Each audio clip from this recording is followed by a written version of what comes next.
L'ami en question, je suppose, moi je suis une femme, donc je vais partir du fait que c'est mon fiancé, mon compagnon qui a une amie qu'il a connue il y a très longtemps.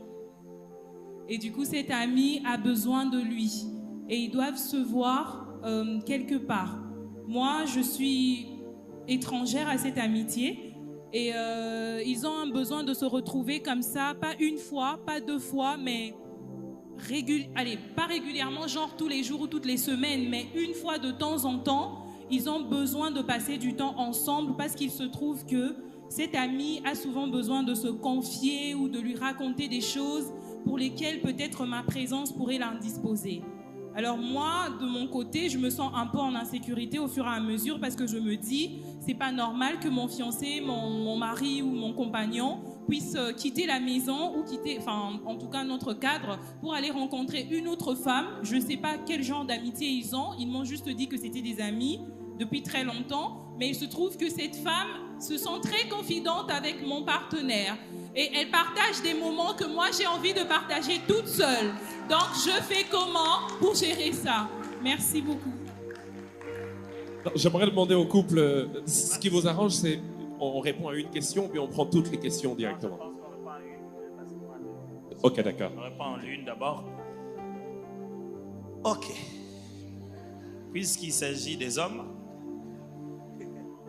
avec qui on demande des moments, je ne sais pas s'il est pasteur ou quoi, mais non, il ne l'est pas. Donc, mon frère, où que tu sois, je vais tenter de mon mieux à défendre. Ma sœur, vous avez totalement raison. Lorsqu'une personne vient vous dire que vous voulez devenir fiancé, il faut qu'elle soit conséquente. Quand vous dites que vous aimez une personne, vous voulez devenir fiancé ou marié, vous dites que vous voulez lui appartenir. Tu ne peux pas te promener en train de dire aux gens que tu es mon fiancé ou ma fiancée et tu n'as pas commencé à intégrer le fait que tu m'appartiens. C'est un engagement. Je vais littéralement dire, tu viens te lier à quelqu'un et tu ne peux pas en même temps l'appeler fiancé, en même temps être libre de tout. Selon la Bible, une fois que vous êtes mariés, vous vous appartenez l'un à l'autre. Alors, ton temps, ce n'est pas ton temps.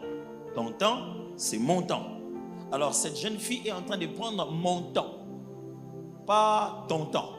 Tu ne peux pas dire non, j'avais un peu de temps pour moi. Non, tu n'as plus de temps. Le temps que tu as, c'est mon temps. Et quand cette jeune fille prend ce temps-là, moi, je prendrai lequel? Moi, je vous dis que vous êtes totalement en droit de pouvoir manifester votre mécontentement. La question, c'est comment s'y prendre. La première des choses, c'est que lorsqu'une personne